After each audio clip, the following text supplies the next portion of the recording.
Oi, gente, tudo bom? Olha só, eu vou gravar aqui um vídeo tentando explicar um pouquinho mais aquela construção que eu fiz com o Matplotlib para visualizar lá o problema da dupla fenda, né? Que eu expliquei no vídeo da dupla fenda, sendo que eu expliquei meio nas carreiras, estava no finalzinho do vídeo, o vídeo já estava longo, aí acho que não ficou tão bom. Boa parte desses esquemas de você usar listas, dicionários, digamos assim, você pegar dados e empilhá-los em uma única lista, ou abrir essa lista e tirar uma parte dela, guardar numa variável, tirar outra parte, guardar numa variável, tudo isso eu aprendi nesse livro aqui, ó. Esse livro aqui, não sei se vocês conseguem ver aqui, esse livrinho aqui, ó. Esse livro aqui é um livro muito bom. O autor é Jarel I. Tá? É um livro bem legal. Se quiser depois eu dou o nome dele. Tem outro também que eu gosto muito, tem muito exercício de MATLAB, que é o Python Programming. Esse aqui, se vocês conseguem ver. Esse é o nome do cara é Ibenu Jaif. Ibenu Jaif. Não sei se vocês conseguem ver aí. Então, boa parte dessas coisas eu fui aprendendo nesses livros. Hoje em dia a IA já tem esses negócios tudo, se ligar. Mas eu aí me acostumei a usar e hoje é tão natural que aí às vezes eu explico nas carreiras, mas realmente tem uns detalhezinhos. Aí eu preparei esse material aqui para explicar detalhadamente, tá, gente? Então, qual foi a ideia, né? Lembrando do problema lá da fenda dupla, né, que eu fiz, né? Problema bidimensional, certo? Resolver a equação de Schrödinger bidimensional, onde a gente usou um Kirk-Nixon, tá? Então a gente decompôs, escreveu a equação de Schrödinger de uma forma, em uma uma malha com delta x, delta y, assim, uns caixinhas. E aí a gente faz o Crank-Nixon e escreve e encontra o módulo, a função de onda em x e em y para cada tempo. Então, no final das contas, o que você tem é isso aqui, ó. Um ρ, que é o módulo ao quadrado da função de onda na posição x, y e t. Lembrando que a gente discretizou a malha, né, em caixinhas de tamanho de x e y, tá bom? Então, aí como é que eu fiz lá? Primeiro eu escolhi o estilo, eu gosto das imagens sempre com aquele fundo preto, né? Então é esse PLT. Lembrando que eu estou usando Matplotlib, né? Matplotlib tá importado com PLT, né? Então primeiro eu uso esse dark background. Aí depois eu crio o Fig. O Fig é a imagem. Dentro dessa imagem eu vou criar quatro eixos, são os X, AXS. Aí eu digo, olha, esse cara é um subplot que tem o padrão 1,4, ou seja, uma linha e quatro colunas, tá bom? Esse fig size aqui é a largura 20 e a altura 4, 5, tá bom? Então essa é a ideia mais ou menos básica da construção dessa construção do coisa, né? Do perfil. Então eu já estou construindo o fundo preto, estou construindo a figura que tem uma linha e quatro colunas. E cada uma delas tem um eixo. São quatro eixos, tá bom? Beleza? Então, esses subplots eu vou indexar eles, como eu disse, né? Uma linha e quatro colunas. Aí na primeira eu boto um dado experimento, na outra outro experimento, experimento, outro experimento. Então, são cada tela dessa eu vou botar um experimento. Que você lembra lá do problema lá no problema lá da dupla fenda, foram quatro instantes de integração, lembra, né? Integrei para 30 steps, 60 steps, 120, 240, né? Ou seja, quatro instantes da evolução. A evolução começa do tempo zero e vai até 240 integrações, certo? Então, o pacote vai evoluindo ao longo dessas integrações. Então, eu peguei quatro instantes, 30, 60, 120 coisas. Aí, o EAXS0 é o primeira tela. Um é a segunda, o 2 é a terceira e o 3 é a quarta, tá bom? Que é exatamente o que define esse cara aqui. Então, em cada um eu vou botar um tempo daquele, tá certo? Para fazer isso, eu preciso, já que eu expliquei, né? O 20 é a largura e o 5 é a altura, né?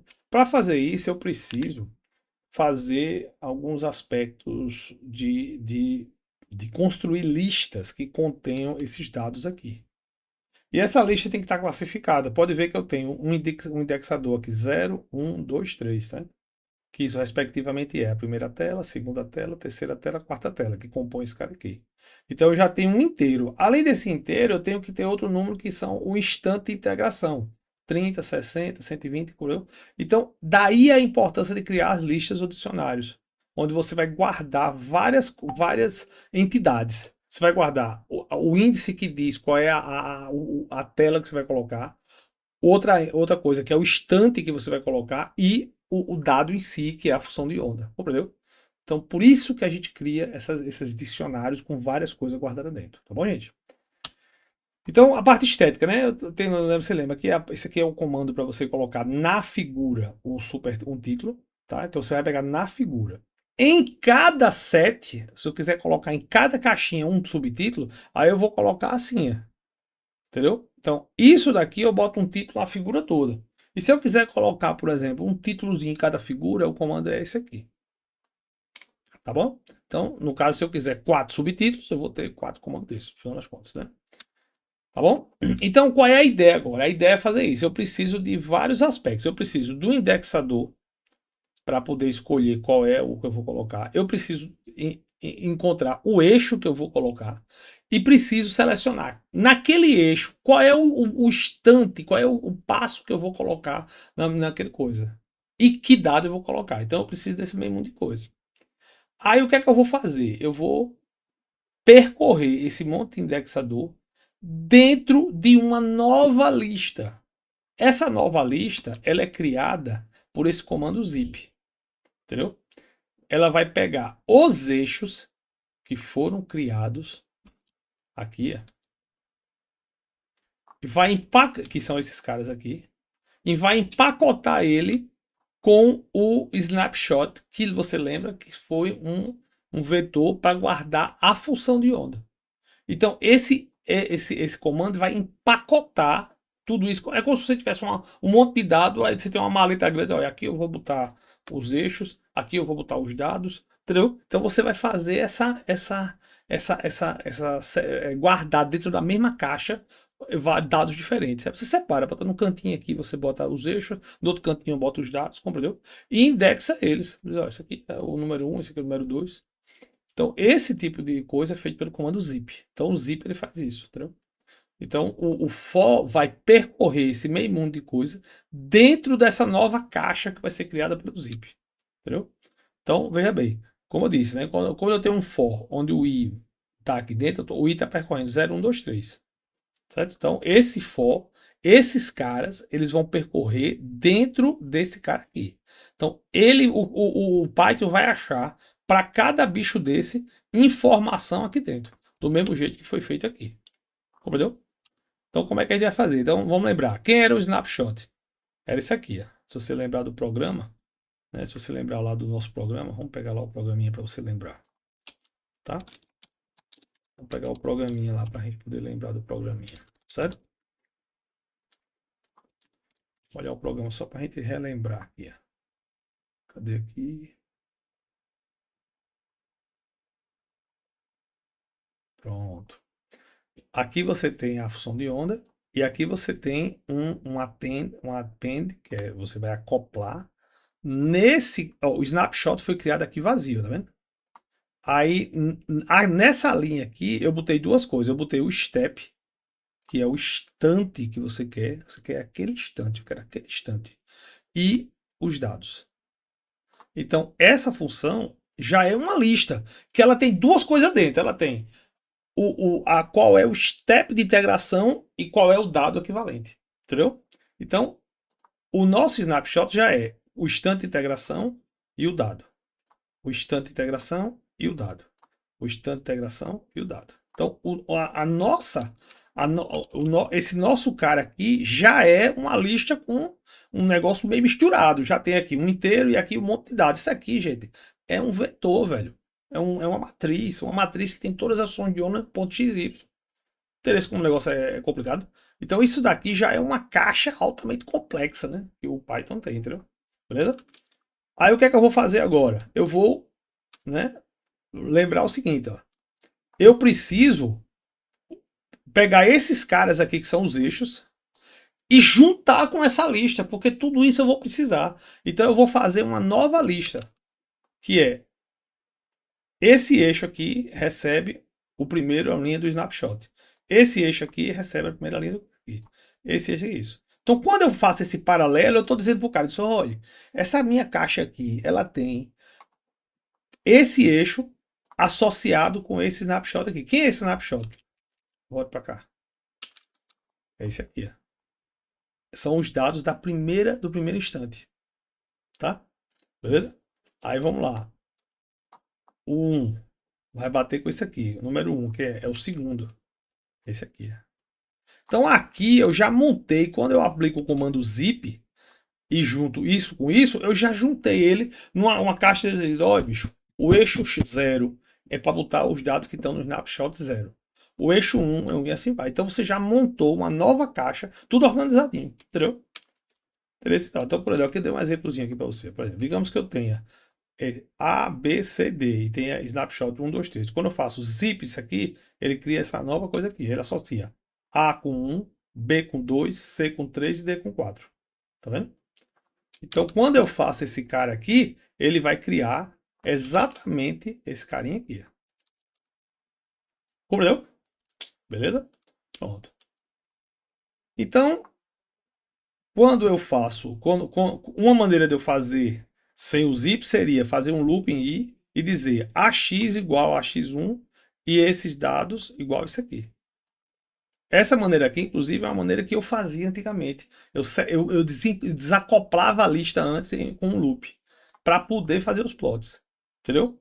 Então isso aqui também funciona. Ou seja, você faz um loop em i, que vai ser 0, 1, 2, 3, e desacopla assim. Ax recebe o eixo 0. O step, vírgula data, recebe o que está dentro de snapshot 0. Então você já desconstrói a lista antes. E aí faz o plot. Essa é uma maneira. Outra forma é você juntar tudo num zip. Você faz assim, ó. AX snapshot dentro disso aqui. Aí ele já sabe. Isso daqui vai procurar isso daqui. E isso daqui vai procurar isso daqui. Entendeu? Então, esse tipo de loop duplo, ele já faz essa coisa automática, sem precisar de um loop inteiro e desacoplar a lista. Fazer. Então, você pode desacoplar a lista, desmontar a lista já no loop, entendeu? Então, isso é uma coisa extremamente interessante que o Python tem, onde você consegue desempacotar essas listas de uma maneira automática, entendeu? E aí já deixa já vai separando, ó, esse dado aqui eu boto aqui, esse dado aqui eu boto aqui, e já isso já é tudo feito aqui. Compreendeu? Beleza? Então vamos sofisticar mais ainda. Aí o que é que eu vou fazer? Aí eu criei esse enumerate. Esse enumerate, ele vai criar como se fosse um indexador. Então veja, ó, aqui. Ó. Quando eu faço um for, onde eu boto um inteiro e um parâmetro de eixo, aqui dentro, aí como é que ele vai fazer? Ele vai produzir a seguinte coisa, ele vai ler. Ele vai ler. Aí ele vai dizer, quantos cabos tem aqui dentro? Quantos eixos tem? 4. Aí ele enumerate, ele vai dizer 0, 1, 2, 3. E ele lê nesse inteiro aqui. E esse cara aqui lê aqui dentro. Compreendeu? Então ele já vai. Dessa forma aqui, você, além de desempacotar a lista, você já cria uma indexação para ela. Diz, olha, o primeiro cara é o 0. O segundo cara é o indexo com 1. O terceiro coisa. Então, essa maneira de desempacotar a lista, ela já vai criar. Além de você criar o desempacotamento, ele também já cria um indexador para dizer: olha, eu estou na posição 0 agora. Entendeu? Então, essa é o uso do numerate. Aí o cara pode juntar. Aí por que eu usei o numerate? Porque eu posso dizer o seguinte: olha, eu quero que só o primeiro quadro tenha o eixo Y. Para não ficar botando o eixo Y em todos. Eu quero que tenha só no primeiro quadro. Aí eu faço esse loop aqui, que está lá no programa. Se esse cara for 0, aí eu boto o label no eixo. Se não for, não bote nada. Deixa vazio. É para poder você não ter meio mundo de coisa repetida. Entendeu? Então é isso. Entendeu? Então, com isso a gente constrói a linha, aí com isso a gente monta a linha toda. Esse cara vai atrás do enumerate, esse cara vai atrás desse, e esses dois vão atrás do que tem aqui dentro. E com isso a gente explica aquele loop, entendeu? Então essa é mais ou menos a ideia do que está acontecendo aí naquele loop, entendeu, gente? Então é uma desmontagem, vamos dizer assim, o desempacotamento de lista, onde você faz tudo no loop. Entendeu? E você já vai separando. Só o primeiro eixo é o eixo 0. Nele vai estar esse primeiro dado, que já está guardadinho aqui. E ele eu vou indexar como idx igual a 0. Entendeu? Então essa é mais ou menos a ideia da coisa. É possível fazer isso sem também que eu fiz de outro programa. É possível fazer. É possível você montar um programa sem isso, que é o que eu estava explicando. Você vai ter o quê? Vai ter, deixa eu mostrar para vocês aqui rapidinho.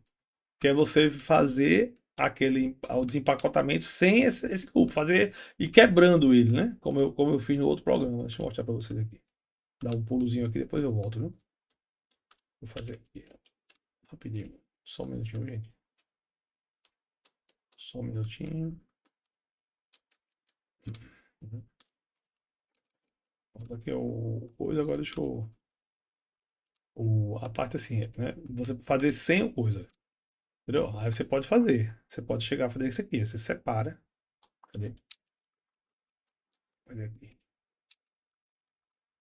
Não. Você faz um loop nesse cara e você desempacota aqui dentro. Diz que esse cara é esse e vai desempacotando. Esse cara é o zero, esse cara é o 1, que é o elemento zero do snapshot e o elemento 1. Então, essa é uma outra forma de fazer, que eu fiz também no outro programa para vocês, não no outro vídeo. É você fazer um desempacotamento manual, entendeu? Aí você vai ter um loop e dentro você vai ficar desempacotando cada cara e vai fazendo os gráficos, entendeu? Essa é outra maneira interessante de fazer. Também é boa. Não é a melhor não, mas também é boa. Tá bom? Então vamos voltar lá para aquela parte para explicar só mais um detalhezinho, viu, gente? Só para explicar mais um detalhezinho para vocês. Rapidinho, rapidinho, rapidinho. Então a gente aprendeu a desempacotar, né? Beleza? Então a gente aprendeu a desempacotar, entendemos como é que desempacota, tudo. Aí agora, vamos agora fazer o gráfico. Então o gráfico tem alguns detalhes. Quando você desempacotou, esse data foi desempacotado lá em cima no loop. Tem os dados daquele snapshot. Aí esse IM-show ele funciona com os dados transpostos. Tá bom? Então você tem que botar esse ponto T para transpor. Certo? Olha, esse cara aqui, origin igual lower, é basicamente você dizer, olha, o 00 é na extrema esquerda aqui, inferior. Basicamente é isso. Tá? Esse cara aqui, ele vai dizer qual é a extensão do seu plot. Aí ele vai dizer, olha, começa em 0 e vai até nx dx. Isso aqui é o quê? Isso aqui é o x máximo que você está usando. E aqui começa em 0, o y vai até ny dy. Então isso daqui, basicamente, você está dizendo quais são os limites x e y do seu plot. Pode ficar um negócio muito grande. Aqui é o CMAP. Esse CMAP assim, é uma coisa padronizada do código de cores. Existem vários, tá? Você pode mudar. E esse aqui é o V máximo. O V máximo eu expliquei lá, vou explicar de novo aqui, tá? Esse V máximo, né, como eu disse, esse V máximo, ele tem essa coisa aqui, ó. Deixa eu mostrar para vocês aqui, né? Aqui, ó, o V máximo, né? Assim, aqui ele está explicando o que é o CMAP aqui. Quando você tem isso aqui pequeno, a função de hora pequeno, ele tem uma cor escura. Quando você tem uma cor grande, tem uma cor bem brilhante, que é o que a gente vê na imagem. Aí esse V máximo é o seguinte, ele vai pegar basicamente para fazer aquele código de cores do coisa, o limite 0 e 0.01. Então, quem for da ordem 0.01, ele bota bem brilhante. Quem for da ordem 0, ele bota escurinho. Então, essa é a ideia, entendeu? Então é isso, gente. Então eu espero que tenha ficado claro agora o desempacotamento de lista, né? Não é um negócio muito trivial, assim, da primeira vez. Primeira vez que comecei a estudar isso, eu tive uma dificuldade da gota, mas aí como eu já me acostumei a usar, para mim já ficou meio automático. Aí eu saio explicando nas carreiras, né? Espero que dessa vez tenha ficado mais claro para vocês, tá bom? Valeu, gente. Um abraço.